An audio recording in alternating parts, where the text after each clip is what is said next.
Lamentablemente, los crímenes pasan desapercibidos todos los días, y hay muchos casos sin resolver que aún esperan a ser resueltos. De vez en cuando, las autoridades tienen un golpe de suerte que lleva a que la verdad salga a la luz. Cuando se trata de golpes de suerte, el que expuso a 2 asesinos en serie en California tal vez es más afortunado a día de hoy. En esta ocasión, investigaremos el repugnante caso de los asesinos del cementerio, 2 hombres responsables de una de las investigaciones más espantosas jamás vistas en los Estados Unidos. Este vil caso comenzó con un simple arresto de robo en una tienda, que llevó a la policía a uno de los descubrimientos más impactantes jamás realizados por las autoridades. Cuando los agentes comenzaron a husmear en la casa de Leonard Thomas Lake y Charles Eng, descubrieron 40 libras de huesos y 5 cuerpos intactos enterrados en la propiedad. Si eso no fuera lo suficientemente malo, fueron las cosas que la pareja les hizo a las pobres víctimas las que realmente te revolverán el estómago. Antes de entrar en el meollo de esta historia, echemos primero un vistazo al principio de las vidas de estos 2 asesinos. Lake nació en San Francisco, California, el 29 de octubre de 1945. Cuando era joven, sus padres se divorciaron, lo que provocó que él y sus hermanos vivieran con sus abuelos. A una edad temprana, comenzó a tomar fotografías desnudas de sus hermanas, una desviación que evolucionó hasta convertirse en una obsesión retorcida con la pornografía. También le encantaba matar ratones, usando productos químicos para derretirlos. En 1965, a los 19 años, Lake se unió al Cuerpo de Marines de los Estados Unidos y prestó servicio en Vietnam como operador de radar. Durante su primer recorrido por el lago de guerra, terminó en el hospital después de mostrar reacciones psicóticas incipientes, pero fue increíblemente autorizado para el servicio poco después. En 1971 dejó el ejército debido a una baja médica, después de que le diagnosticaran esquizofrenia. Tras regresar a su tierra natal, se mudó a San José, California, y asistió a la Universidad de San José, pero abandonó sus estudios después del primer semestre para unirse a una comunidad hippie. Lake se volvió paranoico y obsesionado con la idea de una guerra nuclear que acabaría con el mundo entero. Esto lo llevó a convertirse en un superviviente extremo que siempre tenía armas cerca, en caso de que alguna vez fueran necesarias. En 1981, Lake se casó con la asistente de maestra llamada Clara Lynn Ballas, a quien cariñosamente apodó como Cricket. Clara Lynn lo dejó después de que Lake insistiera en que participara en películas porno amateur con él. De hecho, esta no era una desviación nueva para el hombre, ya que estuvo casado antes en 1975, mientras servía en Vietnam, pero pronto se divorció después de que sus enfermizas fantasías llegaran a la superficie. Poco después de su segundo matrimonio, conoció a su cómplice de crimen, Charles Eng. ¿Quién era Charles Eng? Bueno, este men nació en la víspera de Navidad de 1960. Su padre era un ejecutivo de negocios increíblemente estricto. Si Eng mentía, sería disciplinado con palizas físicas. Desde una edad temprana, se obsesionó con las artes marciales, provocando incendios y robos. A la edad de 15 años fue arrestado por robar en tiendas y fue enviado a un internado privado en Inglaterra en un intento de reformarlo. Desafortunadamente, fue expulsado por robarle a otro estudiante y fue enviado de regreso a Hong Kong. Cuando ya era adulto, N se mudó a los Estados Unidos y se matriculó en la Universidad de Notre Dame, California, pero abandonó la carrera después del primer semestre, al igual que su amigo, Leonard Thomas Lake. En octubre de 1979, Charles Eng fue arrestado por atropello y fuga y se vio obligado a pagar los daños y perjuicios. En 1980, se unió al Cuerpo de Marines de los Estados Unidos después de mentir sobre su nacionalidad y luego fue dado de baja deshonrosamente por robar 11,000 armas de fuego de una base del Cuerpo de Marines.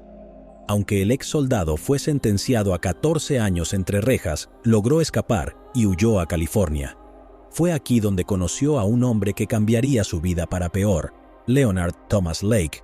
Poco después de que los dos se convirtieran en mejores amigos, Eng se mudó al rancho de los Lake. Lake y N fueron arrestados en 1982 por el FBI por una serie de violaciones de armas de fuego, mientras que Lake pagó la libertad bajo fianza y se escondió en el rancho propiedad de su ex esposa. Eng cumplió 3 años antes de regresar al rancho. En ese tiempo, la obsesión de Lake con un ataque nuclear global se volvió, valga la redundancia, nuclear. comenzó a convertir el rancho en un recinto de supervivencia diseñado para protegerlos de los ataques con bombas, y un lugar para repoblar a la raza humana si fuera necesario. De hecho, es aquí cuando ocurren sus crímenes indescriptibles. Comenzó con Lake y Eng secuestrando, torturando y matando a personas al azar, la mayoría de las cuales eran mujeres. De hecho, saldría a la luz que la pareja había matado a familias enteras durante su ola de asesinatos. Conocían a muchas de sus víctimas de una forma u otra. Por ejemplo, la víctima Michael Carroll era un líder de drogas que compartía celda con Eng, mientras que la víctima Donald Lake era el hermano menor de Leonard.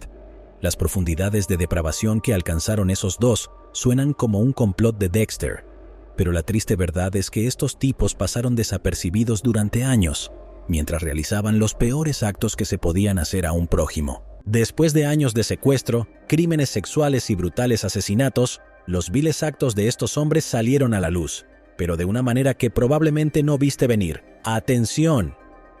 El 2 de junio de 1985, Charles Enning fue sorprendido robando un tornillo de banco en una ferretería al sur de San Francisco.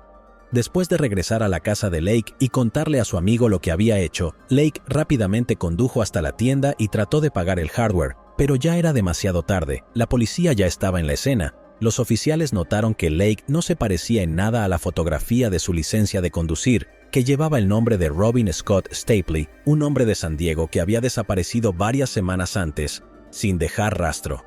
No fue el movimiento más inteligente después de secuestrar y matar a un hombre. Aunque eso era bastante sospechoso, Lake fue arrestado por el arma que guardaba en su baúl, que tenía un silenciador prohibido. Una vez bajo custodia policial, una búsqueda de huellas dactilares lo identificó como Leonard Thomas Lake. Mientras este monstruo estaba entre rejas, la historia tomó otro giro cuando Lake tragó pastillas de cianuro que había cocido en su ropa, en caso de que el enemigo lo atrapara nuevamente. Un pensamiento loco, nacido de una mentalidad de supervivencia, por lo que murió en agonía 4 días después. Mientras la policía continuaba su investigación, descubrieron que la matrícula del auto de Lake estaba registrada a su nombre, pero el Honda en sí estaba registrado a nombre de Paul Costner, otro hombre que había desaparecido de San Francisco en noviembre de 1984. El registro de Lake guió a los detectives al rancho que aún pertenece a la ex de Lake, donde descubrieron el camión del hombre desaparecido, Robin Scott Stapley, y el auto de una mujer desaparecida llamada Lonnie Bond. Después de que algunos policías excavadores descubrieran la mazmorra dentro del búnker, construido junto al lago donde las víctimas serían retenidas, torturadas y de quienes abusaron sexualmente antes de su ejecución, también descubrieron un lugar de entierro improvisado cerca. Allí la policía desenterró aproximadamente 40 libras de fragmentos de huesos humanos enterrados, quemados y triturados, que se creía que provenían de al menos 11 cuerpos. Los detectives no podían creer lo que se habían topado, con sus mentes instantáneamente dirigidas a la misma escalofriante pregunta: ¿cuántas víctimas más estaban enterradas en el rancho? Personalmente no puedo imaginar la reacción de la policía en ese momento, de ser llamados por un simple robo en una tienda, y luego levantar cientos de huesos de un lugar de entierro masivo. Como hemos adelantado, 2 de los cuerpos fueron identificados más tarde como Lonnie Bond y Robin Scott Stapley. Ambas víctimas habían sido asesinadas de la misma manera, amordazadas brutalmente y disparadas sin piedad en la cabeza. Mientras la investigación continuaba, la policía descubrió un mapa del tesoro dibujado a mano que los llevaba a 2 cubos llenos de documentos de identificación y pertenencias personales de sus numerosas víctimas.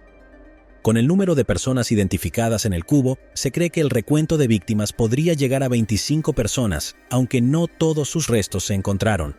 En el otro cubo que los detectives encontraron en el tesoro de Lake, habían fechas entre 1983 y 1984, 2 cintas de vídeo tituladas Ladies, que documentaban la repugnante tortura de Brenda O'Connor, que era vecina de Lake, y Deborah Dobbs. En una de estas cintas se escucha a Anning decir: «Puedes llorar y cosas así, como el resto de ellas, pero no servirá de nada, somos bastante insensibles, por así decirlo». Fue gracias a estas cintas que la policía sabía que Eng estaba totalmente de acuerdo con los crímenes. Una de las cosas más desgarradoras registradas por la pareja fue a Brenda suplicando que no le quitaran a su bebé, y Eng le dijo a la pobre mujer que el bebé estaría mejor muerto. Usando estas cintas de video, la policía pudo identificar a un hombre de 24 años llamado Clifford Parenthouse. Clifford había desaparecido después de ganar $400 en un grupo de Super Bowl y había sido visto por última vez saliendo del bar con NG para celebrar la victoria. Este no fue un encuentro casual, sin embargo, Clifford Parenthouse había trabajado con NG en una empresa de mudanzas, al igual que Jeff Gerald, de 25 años, quien también desapareció sin dejar rastro. Para darles una idea de la mente deformada de Lake, compartiré contigo algunas cosas que mencionó en su diario. Por ejemplo, escribió: Dios creó a las mujeres para cocinar, limpiar la casa y tener sexo, y cuando no están en uso, deben estar encerradas. Y, si amas algo, déjalo ir. Si no regresa, persíguelo y mátalo. También en los diarios reveladores, Lake seguía haciendo referencia a un motel llamado Pink Palace. Este era el lugar donde se había alojado la persona desaparecida, Randy Jacobson, así como otras dos víctimas, Cherry Locoro, de 26 años, y Maurice Walk, de 38 años, cuyos restos fueron encontrados junto al búnker donde Lake y NG retenían y torturaban a sus víctimas. Después de una larga investigación, la policía pudo identificar a 12 de las víctimas, aunque había muchos otros restos que no pudieron ser identificados porque los cuerpos habían sido cortados en pedazos muy pequeños. Durante su investigación, la policía interrogó a la esposa de Lake, Ballas, pero ella no habló hasta que obtuvo un acuerdo de inmunidad.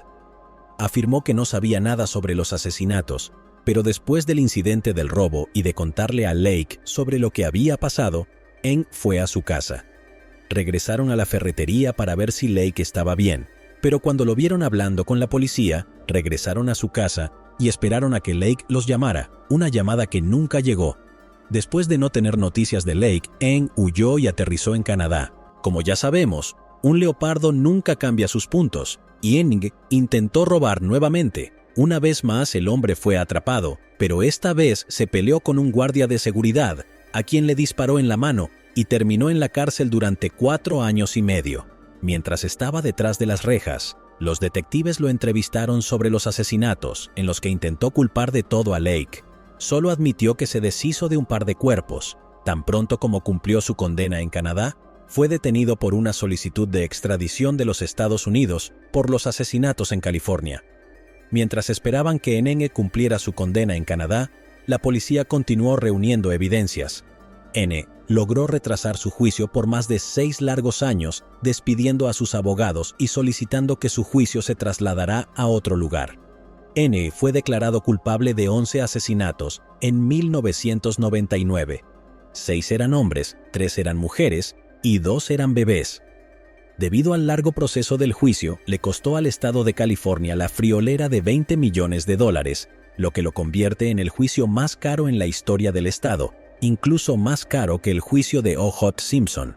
Durante el juicio, se encontró otra cinta de video en el apartamento de NG, que mostraba 2 cuerpos envueltos y colocados sobre una carretilla. Ambos cuerpos estaban en rigor mortis, lo que provocó que se pusieran rígidos, un proceso que comienza aproximadamente 3 horas después de la muerte. Además, durante el juicio de NG, utilizaron más de 200 pruebas. Se recogieron del rancho, el búnker, el calabozo y el departamento de NG para determinar las identidades de algunas de las víctimas. También se encontraron recibos de la cámara utilizada en el apartamento de NG que lo conectaban con las cintas y, por extensión, con los crímenes cometidos en el búnker de Lake. Cuando la ex esposa de Lake fue llamada a testificar, el abogado defensor leyó el acuerdo de inmunidad al jurado, que establecía claramente que ella era inmune al asesinato, intento de asesinato, complicidad en el asesinato, robo y recepción de propiedad robada. En resumen, no importaba el papel que desempeñara, ella saldría libre debido a esto. El hecho de que apenas fue interrogada deja la verdad sobre el papel que desempeñó en un completo misterio. Charles Ng todavía está esperando en el corredor de la muerte, en la prisión estatal de San Quentin, California, pero podría esperar mucho más, ya que no se han llevado a cabo ejecuciones en el estado desde el 2006. Al menos le dará al asesino en serie más tiempo para pensar en sus horribles actos, mientras contempla las paredes y los barrotes de su diminuta celda. Da miedo pensar cuántos huesos más habrían acumulado esta pareja de asesinos si uno de ellos no hubiera sido atrapado robando en una tienda. Los detalles que rodean este caso son algunos de los peores en la historia de Estados Unidos. Lo que lo empeora es la informalidad con la que operaron los dos asesinos enloquecidos, a menudo secuestrando a personas que conocían para que pudieran realizar sus fantasías depravadas. Quiero decir, incluso conducían en los autos de sus víctimas, e incluso usaron sus permisos de conducir como si no fuera gran cosa. Es increíble que después de que varias personas desaparecieran, la policía nunca pensó en investigar a Leonard Thomas Lake y el rancho en el que vivía. Llegados aquí, ¿acaso no has visto este otro crimen? Yo no me lo perdería,